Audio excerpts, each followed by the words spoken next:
¿Cuánto es? Cuando la pese te digo. No, porque es para un amigo y te lo transfiere él.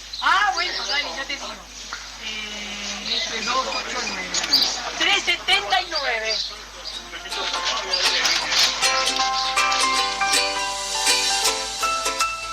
El economista callejero.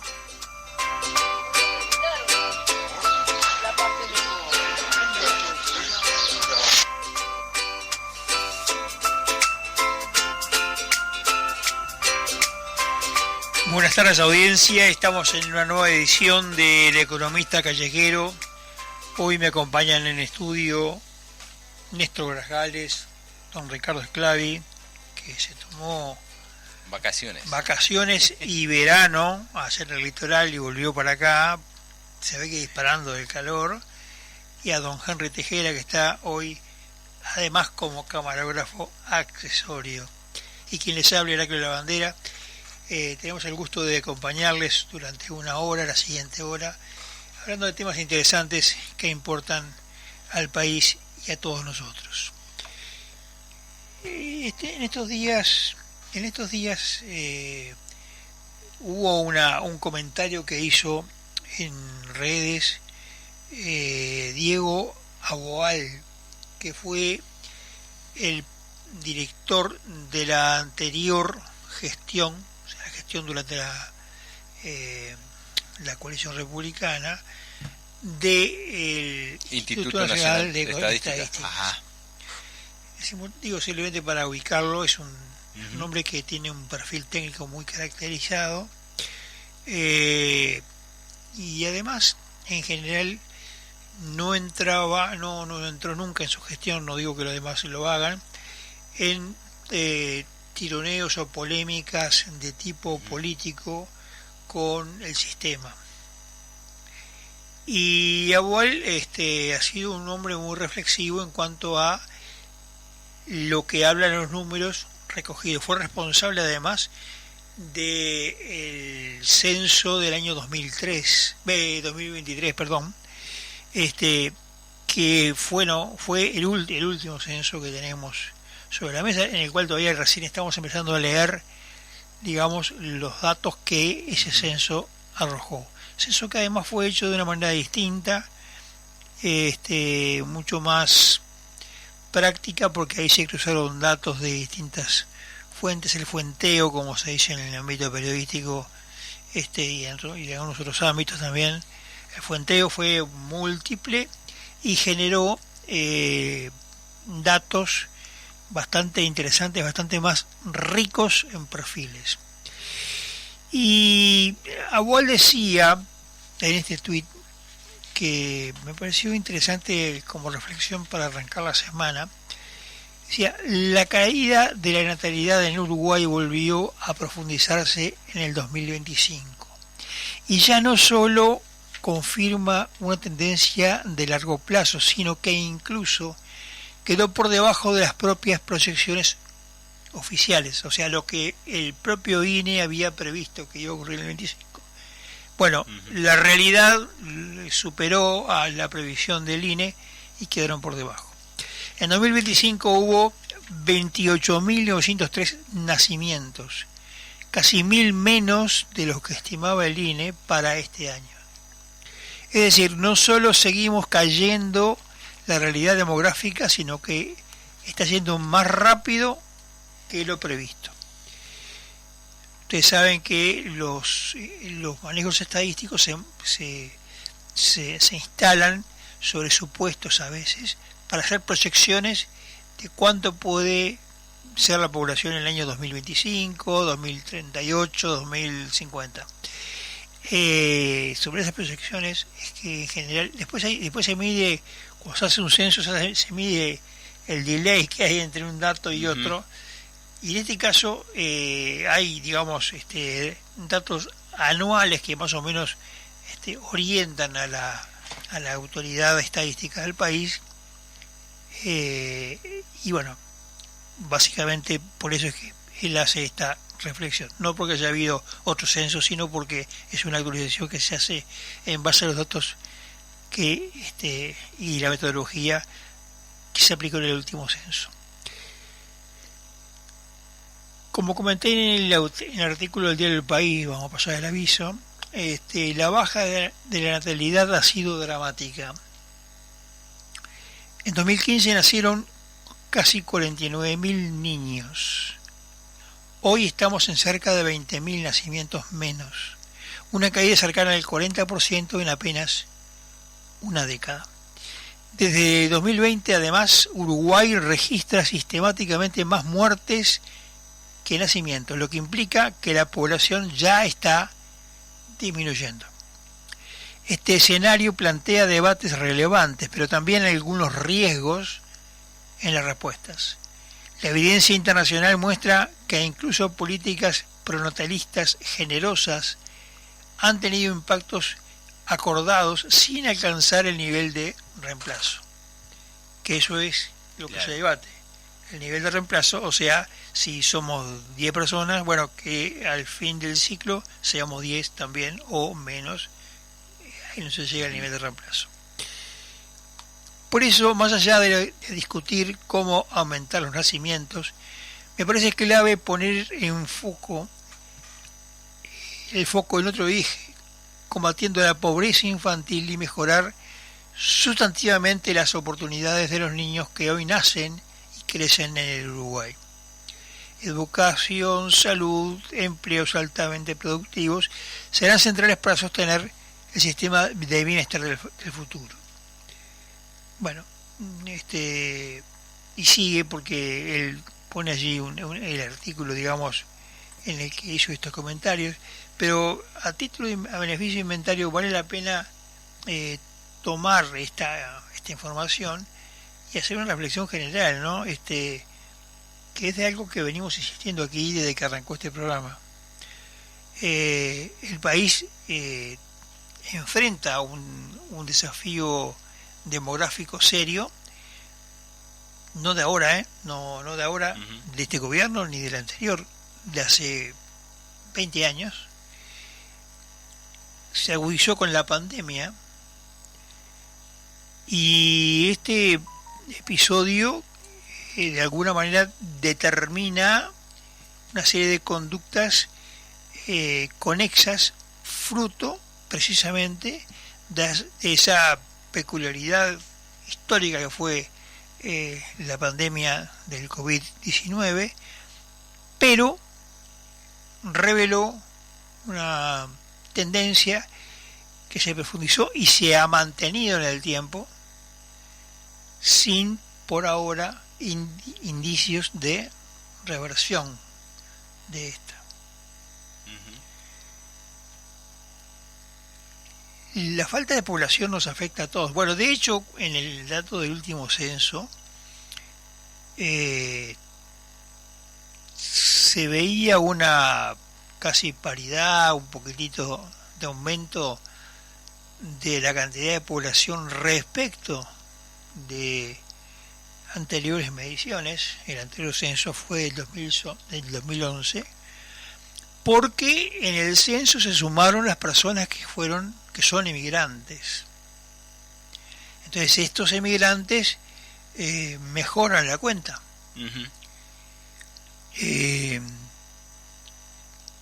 Por allí he leído que el mayor colectivo es el de los venezolanos. Se hablan de que hay 33.000 inmigrantes venezolanos en un país con poca población como el nuestro.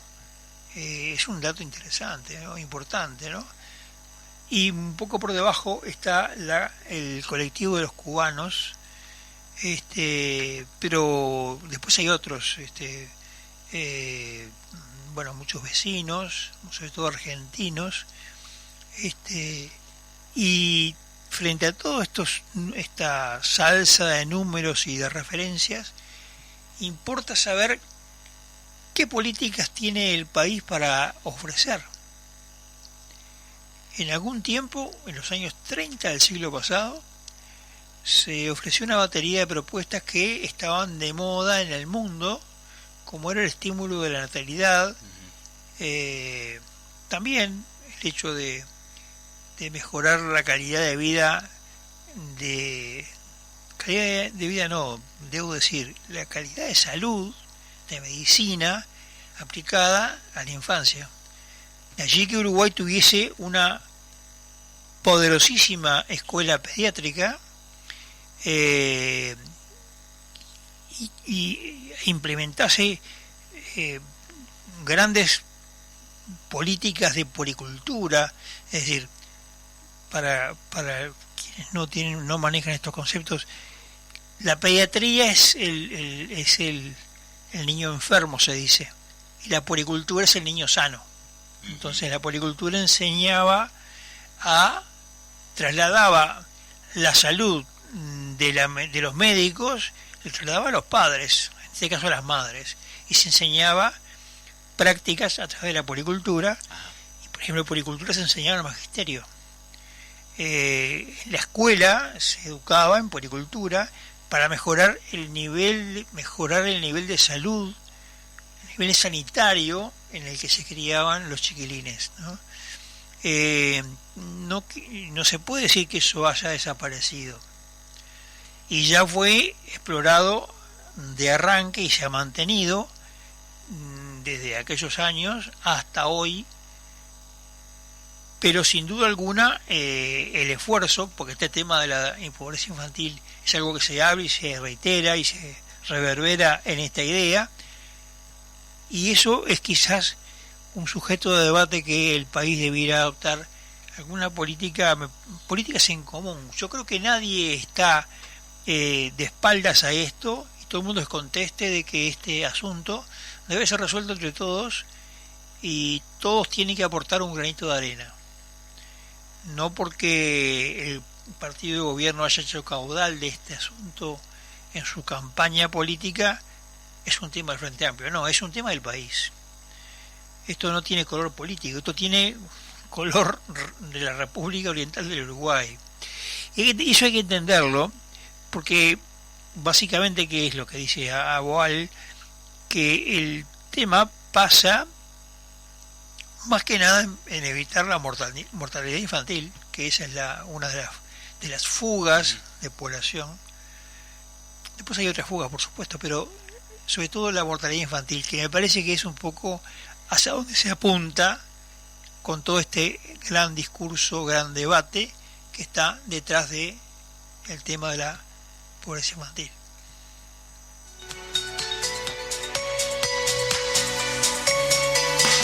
Tus avis no te dejan a pie. Presenta tu cédula y canjea 50 avis por una chance para participar del sorteo de 2 autos eléctricos BYD, 19 motos Anela.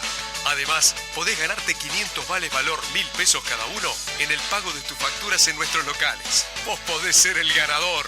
Te esperamos. Más información en habitat.com.uy. Si piensa invertir en Uruguay, piensa en negocios All Inclusive. Ananiquian Negocios Inmobiliarios. Desde 1992, brindando excelencia inmobiliaria, trayectoria, experiencia y prestigio. Alquiler, venta y administración de propiedades, comercializando los mejores proyectos, con asesoramiento especial para no residentes. Ananiquian, desde 1992, ofreciendo negocios All Inclusive en Uruguay. Teléfono 2711-7266. Visítenos en www.ananiquian.com.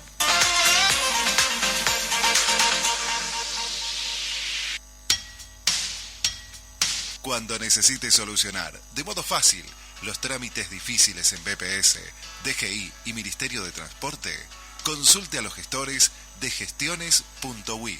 El mejor método para evitar dolores de cabeza y malestares a la billetera.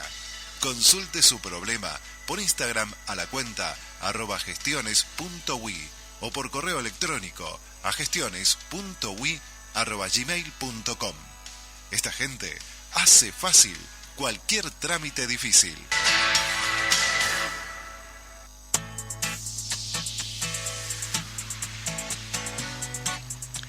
Bueno, aquí se trenzó la discusión fuera de micrófono por algo que decía Ricardo Clavi.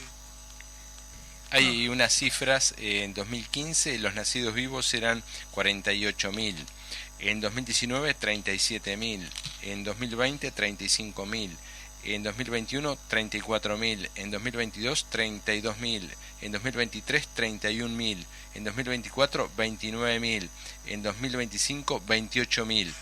Tienen una cifra de tres, digamos, de... Sí, está redondeando. Estoy redondeando la unidad nada más. Y la caída demográfica desde el 2021, el país registra más defunciones que nacimientos. Claro. Bueno, en todo esto hay... A ver, esto no es algo que propio tenga de Uruguay. No, ¿saben? Eso, lo de propio Uruguay, viste, un poco me da lo mismo, porque yo vivo en Uruguay y los problemas que hay acá son los que importan. Los que me importan a mí, lo que nos importa a nosotros. A la gente común también. Yo creo que lo que nos estábamos preguntando cuando estábamos charlando acá fuera de aire, planteado el problema, como tú lo planteaste, Heraclio, es empezamos a pensar en por qué ocurre este fenómeno que ocurre. Y con Ricardo, aunque no intercambiamos en forma bilateral, pero los dos estábamos consultando información y los dos pensábamos quizás en un fenómeno, en el mismo fenómeno, pero en las dos caras de la moneda. Recién Ricardo daba cifras de nacidos vivos. Yo estaba mirando consultando cifras de interrupciones voluntarias del embarazo, que es un nombre coqueto para hablar de los abortos. En el 2024 se registraron, según el Ministerio de Salud Pública, 11.232 abortos. Esta cifra supuso un aumento, concretamente implicó un aumento con respecto al 2023, año en el cual hubo 10.898 abortos. ¿En qué contexto estamos planteando esto? Bueno, en el contexto de la ley 18.987, que data del año 2012 y que, entre otras cosas, contempla la interrupción del embarazo en forma voluntaria, ¿no? Desde el 2012 hasta el presente se hicieron 117.000 abortos legales y seguramente haya más que no estén contemplados en estas cifras, porque el hecho de que haya una ley que provea un marco legal para que se realicen los abortos en forma voluntaria no significa que no se sigan haciendo abortos voluntarios por fuera de la ley. Y este es un fenómeno que impacta directamente en el problema que tú estabas planteando, Heraclio, ¿no? Seguramente no es el único. Tú lo encarabas desde el punto de vista, tu planteo iba desde el punto de vista sanitario, de la salud. Pero esto tiene que ver también, pero va más allá, ¿no? Porque hay otra serie de consideraciones acá, de índole psicosocial, podríamos llamarle. ¿Por qué? ¿Por qué pasan estas cosas? Igual hay un dato. Si tú sumas lo que las interrupciones del 2023 más los nacimientos y las interrupciones del 2024 más los nacimientos, nos dan para el 2023 42.000 y para el 2024 41.000, que contados contra los 48.000 de hace 10-15 años, viene en bajada también. Claro. Ahora, no solamente está claro que el aborto, llamémosle interrupciones voluntarias del embarazo, si nadie se enoja, pero como se le quiere llamar, el aborto ha contribuido a anemizar, a quitar cantidad de nacidos vivos. Eso está claro, porque por las razones obvias del caso. Ahora, está claro que el problema de la del, del nacimiento, del decrecimiento del nacimiento, tiene varias causas. No solamente tiene que ver con la decisión de la eliminación de un nacido de un gestado, que eso es el aborto, sino también tiene que ver con el hecho de que existe una cultura que desalienta, y además desalienta no solamente psicológica sino materialmente a las personas a tener hijos. Porque, a ver, ¿qué magia hay para hacer que la generación de nuestros padres, por ejemplo, nuestros abuelos tenían de repente 7, 8, 10 hermanos? Pues no hablamos de una gran distancia, hablamos de ni siquiera de una generación entera. Es cierto. Es decir, en los 70, en la segunda mitad del siglo pasado, uno veía que la familia tipo era de 4, 5, 6 hermanos. ¿Por qué motivo ahora estamos en la familia monoparental? Que es algo que se ha instalado en los últimos tiempos de forma fuerte. ¿Será el costo de vida? Bueno, por un lado yo creo que existen condicionantes económicas que nadie aborda. Pero también digo, y esto me parece que es importante que lo pensemos, en un país donde, por ejemplo, el impuesto a la retribución de las personas físicas, el IRPF, desalienta que uno trabaje más para producir más, porque eso es lo que busca, no busca otra cosa. Es decir, en realidad sí busca otra cosa, que es sacar más dinero al trabajador que trabajó más. Pero además consigue una cosa que no busca, pero que la consigue, ¿no? Sí. Que es desestimular el trabajo. Entonces hace que la gente sea más pobre y con menos capacidad de poder tener una familia medianamente, digamos, a veces ni de 2 hijos. Ya. Yo creo que va por ahí. Heraclio. Yo estoy de acuerdo. Hay hoy una clase media que, bueno, está bastante castigada, cascoteada. Hay una clase media hoy con menos capacidad que la que tenía la de la mediados del siglo pasado y segunda mitad del siglo pasado, que uno basta hablar con gente, ¿no?, de aquellas épocas para darse cuenta que el trabajo rendía más. Esa es la cuestión. Y trabajaba de repente uno solo en la familia, que era exacto, el jefe de familia. Además estaba la cultura de que había, generalmente el hombre era el proveedor,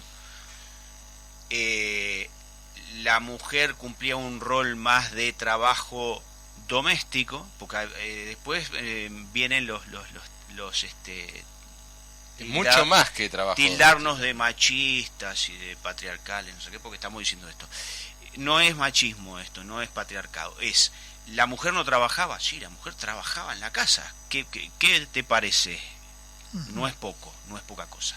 La mujer trabajaba en la casa, hacía tareas domésticas, cuidaba menores, era educadora, era psicóloga, era educadora, todo. Era quien cuidaba a los enfermos, especialmente. Y eso, ¿por qué pasaba? Porque había una familia que fue la célula fundamental de la construcción de nuestra sociedad, una familia bien constituida. ¿Qué es bien constituida? Una familia donde había roles que de alguna manera, como que de una forma natural, eran asignados. Y en definitiva la familia era una institución fuerte, un equipo bien aceitado de trabajo, donde cada uno cumplía su rol fundamental. Y yo creo que eso también impulsaba la natalidad e impulsaba la prosperidad. aparte de que no teníamos IRPF en aquel entonces, ¿no? Bueno, pero que yo creo que me gustaría cerrar este bloque y estas reflexiones anotando algo que siempre todo el mundo omite. Y cuanto más autoridad se trate, más lo omite. Hay una responsabilidad del Estado en esto negativa, porque el sistema fiscal del país hace años que desalienta a que las familias tengan muchos hijos. Claro. Acá han habido iniciativas para, por ejemplo, facilitar, digamos, la carga tributaria y tarifaria incluso a aquellas familias que tienen más hijos o que tienen muchos hijos.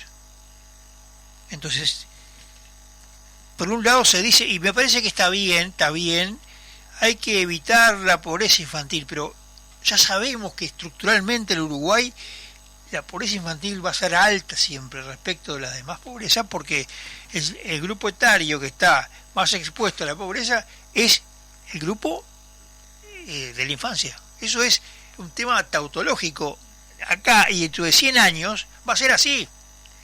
Entonces es una especie de trampa de inteligencia que nos hacemos, es decir, vamos a evitar la pobreza infantil, pensando que con eso vamos a mejorar el bienestar de la gente, todo, pero siempre va a haber pobreza infantil. Y siempre va a ser mayoría respecto de las demás pobrezas. Me refiero a los grupos etarios. Lo que no se dice es que el Estado desalienta, pero desalienta en forma grosera y grotesca, que la gente tenga hijos.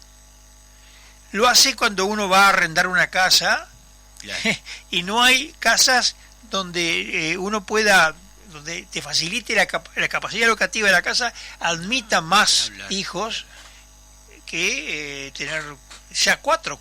Ya, ¿cuánto hace que tenemos en la lógica de familia de 4 y los apartamentos y las propiedades son para 4 personas? ¿Cuánto hace? Ya eso excluyó a los abuelos, ¿no? Eso excluyó. Tenemos apartamentos con un dormitorio monoambiente, para que la pareja joven tenga sus perrijos o sus gatijos. Sí, y además en la vivienda promovida lo que más se hace es de un solo dormitorio.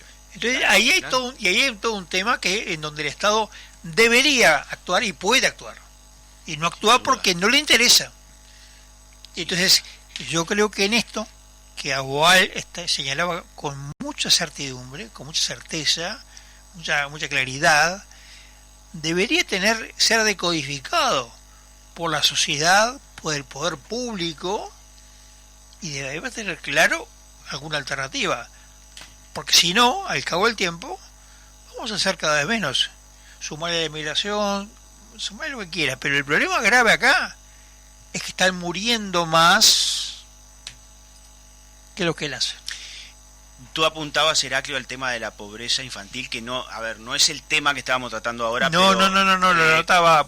Como decimos siempre, todo tiene que ver con todo, ¿no?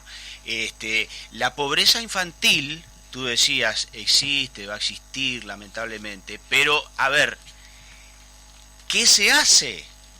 ¿Qué se hace para erradicar la pobreza infantil? Cuando se habla de políticas sociales, y en este caso particular para la erradicación de la pobreza infantil, se habla de subsidios, nada más.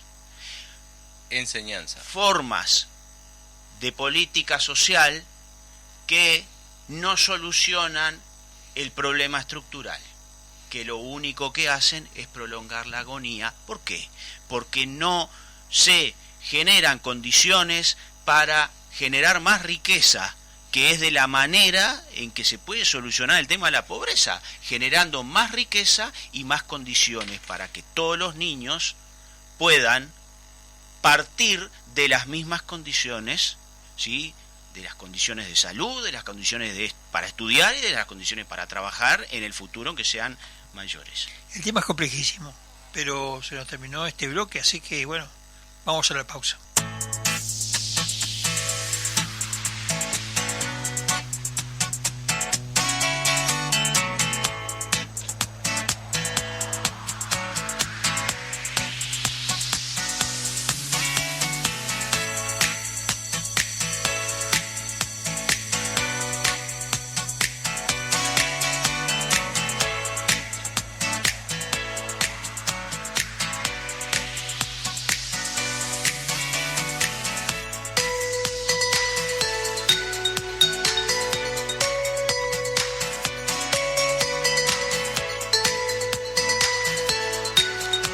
Buenas tardes, estimados radioescuchas. Ahora vamos a pasar a Uruguayando, a hablar del turismo en Uruguay. Tenemos estadística del Ministerio de Turismo que en 2025 los ingresos por divisas de turismo Uruguay crecieron un 16% con respecto al año anterior, o sea, alcanzando 2.040 millones de dólares con respecto al año anterior, que eran 1.700 millones de dólares aproximadamente. Llegaron a Uruguay 3.604.000 visitantes, un aumento del 8% de visitantes con respecto al 2024. Eso con los que llegaron. También hay unos datos respecto a los turistas internos, los uruguayos que andan en Uruguay. Datos cerrados del Ministerio de Turismo del Observatorio Inteligente da que hubo 67 millones de visitas. ¿Qué es esto? Hay 2.400.000 la cantidad de visitantes, pero se toma visitante por cada día que duerme. O sea que, tomando en cuenta los 2.430.000 personas dividido los 19,5 noches que fue el promedio que tuvieron para pernoctar, Uruguay alrededor de 124.000 personas fueron las que se movieron, que hicieron turismo en algún lugar donde había que dejar asentado de que pasó la noche. El total, un 53% femenino, un 47% masculinos. Los visitantes de grupos etarios, el 22% entre 18 y 29, un 20% entre 30 y 39 años, un 18% de 40 a 49 años, un 17% entre 50 y 59 años y un 29% de mayores de 60 años. El origen de estos lugares, digamos, los que tienen mayor cantidad son Montevideo y Canelones. El 43% fue de Montevideo, el 19% de Canelones, y tenemos que suman un 63% de emisión de turista, parte del país que tiene un 54% de la población. Igualmente hubo algunos departamentos que fueron los de Cerro Largo, Rivera, Colonia, Paysandú y Salto, donde el porcentaje de población que hizo turismo está por debajo del porcentaje de la población del departamento con respecto al país. Y ahora pasamos a la parte de los acontecimientos o eventos que hoy hablábamos. La cartelera, esperada por todo el mundo, la cartelera de eventos y espectáculos. Que se ha convertido muy popular. Sí. Ahora tenemos que el 6 y el 7 de febrero explota esto, desfile de llamada en Montevideo por Isla de Flores. El viernes 6 inicia a las 20, Cuarén 1080, Más que Lonja, La Unicandó, son las tres primeras de 23 comparsas que van a desfilar. Y el sábado también van a desfilar 23 desde la misma hora. Iniciará el recorrido Zumbaé, Lonjas de la Ciudad Vieja y La Sombra Candombe. Eso en Montevideo. En Paysandú 6 y 7, Festival de la Playa en el Anfiteatro del Río Uruguay. Desde las 20:30 horas los 2 días. El primer día Martín Segovia, La Cumana, Mentecatos, Vanessa Brito y La Penúltima. Y el sábado 7, Fede Rojas, La Auténtica, Sonido Cristal, Damián Lescano y De la Planta. En Durazno, 6, 7 y 8 de febrero, Parque La Hispanidad, 52 Festival Internacional de Folclore y 25 Encuentro Gaucho. Viernes 6, en el Festival de Folclore, concurso de solistas, Prodanza, Polqueros del G, Ever Souda y la Sinfónica Juvenil de Durazno. Maggi Cullen, Jorge González, Chacho Ramos y Destino San Javier y Caterín Bernes. El sábado 7, concurso de dúos, Prodanza, Numa Moraes, Cosquín, Sinfónica Juvenil del Sodre, dúo Coames, Danzas Homenaje, Gypsy King, Wendy Romero y Soledad. Y el domingo 8, danzas de Sánchez Galarza, Carlos Benavides, Grupo Tilo, Carlos Baute, Cruza Camino, Marcos Ortiz, Diego Torres y Sinfónica de Tambores. En el Encuentro Gaucho, el viernes 6 habrá pruebas de rienda y 50 montas en pelo.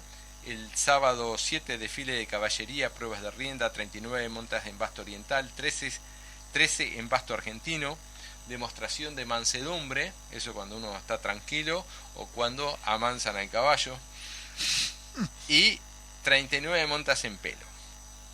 Domingo 8, final de pruebas de rienda, misa criolla, montas en basto oriental 39, 13 montas en basto argentino y 39 montas en pelo. Si le gusta ver cómo se florean los caballos o los jinetes, es un lugar para ir. El 7 y el 8 de febrero, Sociedad Agropecuaria de La Valleja, ruta 8, kilómetro 124 de Minas, 17 años de las fiestas criollas, desde las 14 horas, montas en recado y en pelo, termina con espectáculos musicales. El 8 de febrero, sexta cata de tomates en Paysandú, Asociación Exposición Feria, actúan Delphi Falco, Los Zucchini y la Tribu Rock. Los Zucchini. Sí, es un dúo de gente cómica. Del 6 al 8 de febrero, 53 años de la Fiesta Nacional de la Uva en el Anfiteatro de Carmelo. El 15, 16 y 17 de febrero, Carnaval de Artigas. Son las 9 escuelas de samba de Artigas que participan las 2 noches. El día sábado 14 serán las llamadas de Durazno. El Carnaval de Melo, ayer eligió a la reina Berenesi González, la que reinará del 14 al 22 de febrero en Melo. El sábado 14 desfile inaugural con Fede Roja, el domingo 15 será con Miriam Britos. El viernes 20 de febrero desfilarán las escuelas de samba Rampla y la Emperatriz del Progreso de la ciudad de Artigas, y las comparsas Lugolos provenientes de Montevideo 33 y Tacuarembó desfilarán durante el sábado 14, domingo 15 y lunes 16. Y hay algo que le puede interesar, estimado Néstor. 21 de febrero, Tapia, Canelones, segunda edición, concurso de asadores, desde las 16:30. Está cerca ahí, 70 kilómetros. Entrada libre, estarán actuando Soy Tu Sol, Nico Conca y Cruza Caminos. Es de destacar que el Festival de Durazno, en sus orígenes, en 1973, fue un poco inspiración de un maestro de educación física, Héctor Marclen Baudelli, y que trataba de mantener la tradición folclórica, ya que Durazno tuvo algunos autores como Weisman Sánchez, Miguel Ángel Castro y los criollos de Don Fruto que alentaron esto, y el primer festival fue 9, 10 y 11 de febrero de 1973. Muy bien, tendríamos que decir algo de la Patria Gaucha, que es una marca. Patria Gaucha va del 7 al 14 de marzo, y el próximo jueves a las 12:30 se va a hacer el lanzamiento oficial en el Ministerio de Turismo. Ahora, es una marca ineludible como fiesta, que son sus fogones. Se le llama así a los campamentos o espacios donde se levantan estructuras temporales usadas como sede de actividades de un colectivo criollo. Es la única fiesta de la región gaucha donde hay más de 20 sociedades criollas que levantan construcciones emulando escenas, lugares de hace más de 100 años.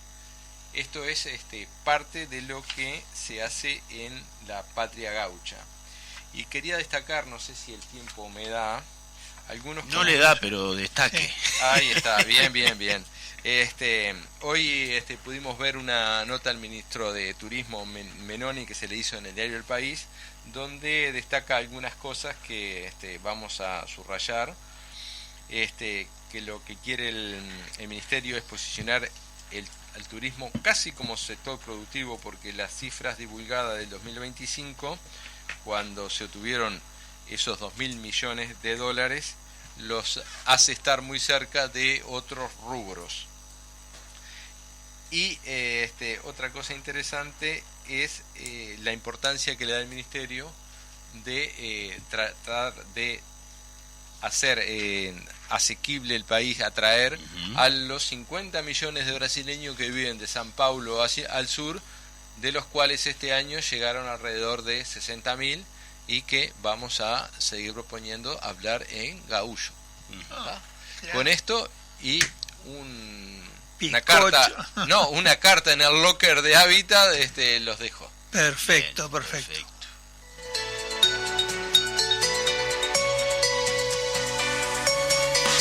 Tus avis no te dejan a pie. Presenta tu cédula y canjea 50 avis por una chance para participar del sorteo de 2 autos eléctricos BYD, 19 motos Anela.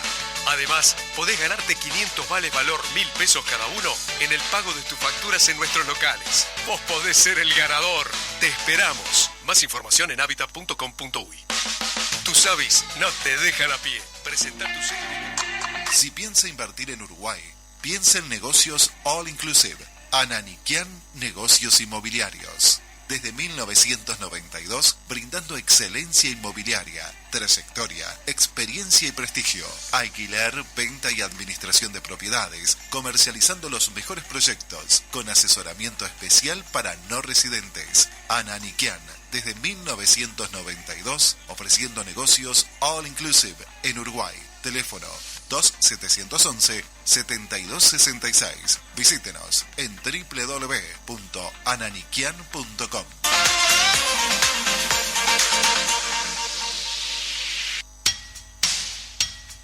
Cuando necesite solucionar de modo fácil los trámites difíciles en BPS, DGI y Ministerio de Transporte, consulte a los gestores de gestiones.ui. El mejor método para evitar dolores de cabeza y malestares a la billetera. Consulte su problema por Instagram a la cuenta @gestiones.ui o por correo electrónico a gestiones.ui@gmail.com. Esta gente hace fácil cualquier trámite difícil.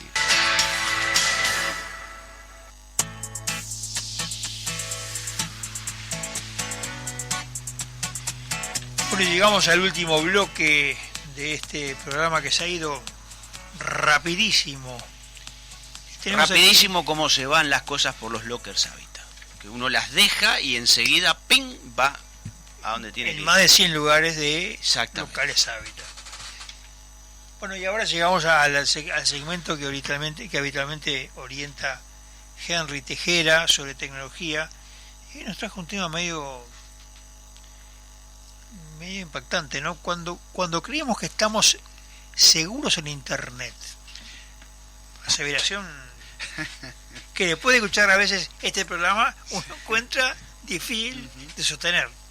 Hoy vamos a hablar justamente de mitos comunes sobre privacidad y seguridad digital, tratando de desmitificar algunas ideas equivocadas sobre cómo protegerse en Internet. Para hacer esta columna me basé en una guía colaborativa que se llama Privacy Guides, guías de privacidad. Esta es una iniciativa, es un proyecto gestionado por voluntarios que crea guías y análisis sobre herramientas de privacidad, modelos de amenaza y conceptos claves alrededor de la seguridad digital. Es una web, yo después podemos poner en el video en YouTube, podemos poner el vínculo abajo. ¿Cómo no? Es una web que no es comercial, ahí no vas a encontrar ningún anuncio, no hay afiliaciones pagadas, y el enfoque está en dar información, sin tratar de venderte nada. Vamos a empezar por el primero, un concepto erróneo que tenemos sobre la seguridad digital. Lo gratuito o abierto siempre es seguro. Una idea común es creer que si un programa es de código abierto, es decir, que cualquiera puede ver el código, acceder al código, descargarlo, modificarlo, entonces automáticamente se convierte en seguro. Y que lo contrario ocurre con el software que es privativo. Por ejemplo, Microsoft, el código fuente del sistema operativo Microsoft y otras herramientas, es privativo, es decir, nosotros no podemos ir y ver el código, al menos que trabajemos en Microsoft, justamente en esos productos. Ahora, la realidad es un poquito más matizada. En estas guías de privacidad se explica que el hecho de que el código esté abierto no garantiza seguridad por sí solo. Un proyecto pequeño podría nunca haber sido auditado, incluso si el código está disponible. hay una complejidad de auditar un código y no todo nosotros tenemos posibilidad de hacer esta auditoría y entender lo que está pasando realmente. Y a la inversa, en general, el software comercial puede tener evaluaciones de seguridad, tanto internas como externas. Lo importante es evaluar la reputación y las prácticas de seguridad de cada herramienta. Hace pocos días tuvimos una conversación con Néstor, en donde estábamos hablando de un software libre conocido KeePass, que es un gestor de contraseñas, quizás uno de los más conocidos, que es open source. Y ahí es interesante porque al ser una herramienta que está dedicada específicamente a la seguridad informática, es importante que tenga una política clara. Por ejemplo, cuando alguien encuentra un error que puede ser una vulnerabilidad en la aplicación. ¿Qué implica esto de tener una política clara? Es decir, yo encuentro un error en ese programa y no voy y lo publico en cualquier lado y lo hago público, porque actores malignos podrían utilizar esa información para diferentes fines. Entonces ellos tienen una política a través de la cual hay canales seguros en donde vos podés comunicar el error, ellos lo van a entender, y si no lo atienden, después de 30 días vos podés ahí sí hacer pública la información. Pero eso está claro, ¿no? Entonces es importante evaluar ese tipo de prácticas que hacen a la seguridad de herramientas, en este caso de licencia libre. Vamos a un segundo concepto. Cambiar de quién confío aumenta mi privacidad. Ya hemos hablado acá de las VPN, por ejemplo, ¿no? Entonces, otro mito es pensar que si no confío en un proveedor, entonces voy a confiar en otro porque simplemente alguien me dice que es mejor. Por ejemplo, algunas personas usan servicios tipo VPN para ocultar su navegación del proveedor de Internet, por ejemplo Antel, pensando que ahora sí su actividad está protegida en todos lados. Sin embargo, las guías de privacidad nos recuerda que eso no elimina la necesidad de proteger los datos con medidas técnicas fuertes. No solo depositar confianza, sino hacer todo lo que esté en tu alcance para tratar de proteger tu privacidad. Como, por ejemplo, implementar medidas de cifrado extremo a extremo siempre que puedas hacerlo. Simplemente, con cambiar de un proveedor, lo que estás haciendo en realidad es trasladando el punto de confianza en otro.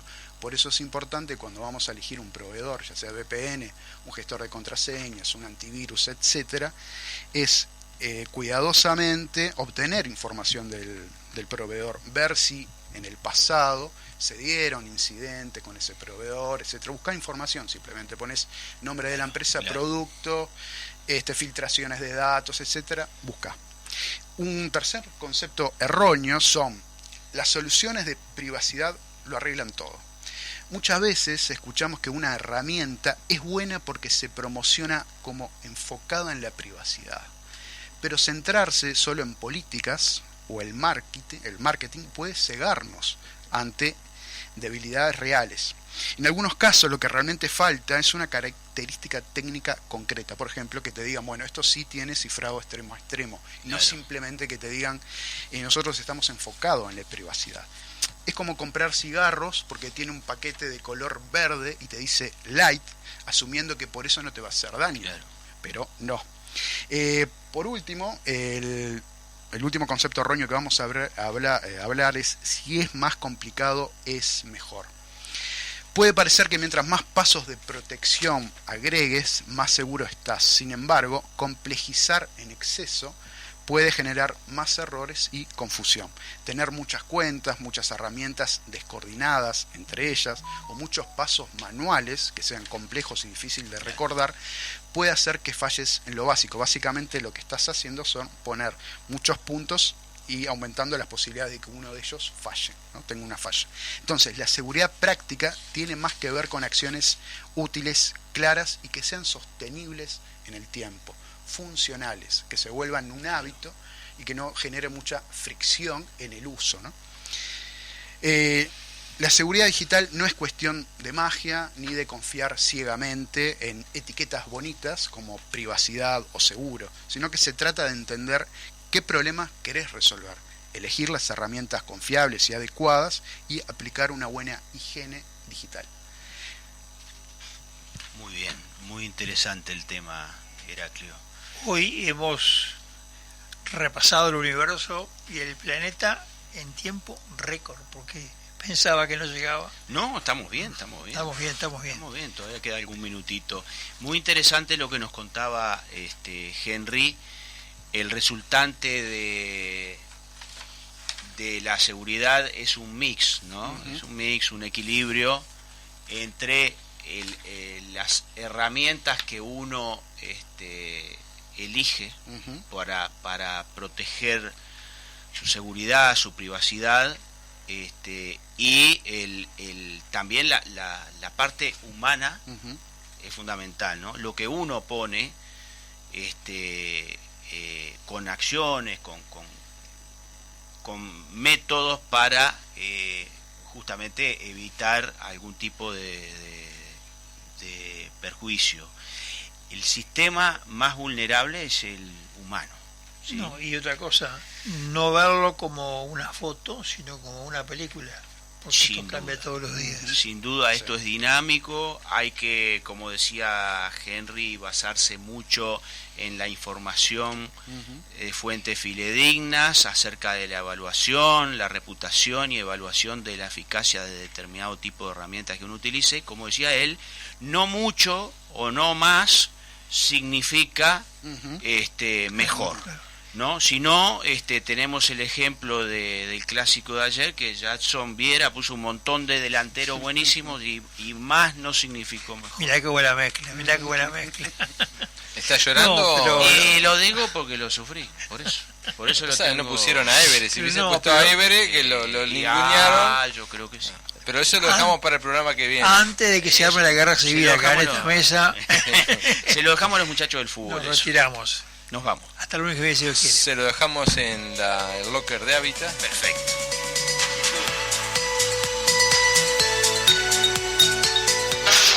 ¿Cuánto es? Cuando la PC te digo. No, porque es para un amigo y te lo transfiere él. Bueno, dale, ya te digo. 379.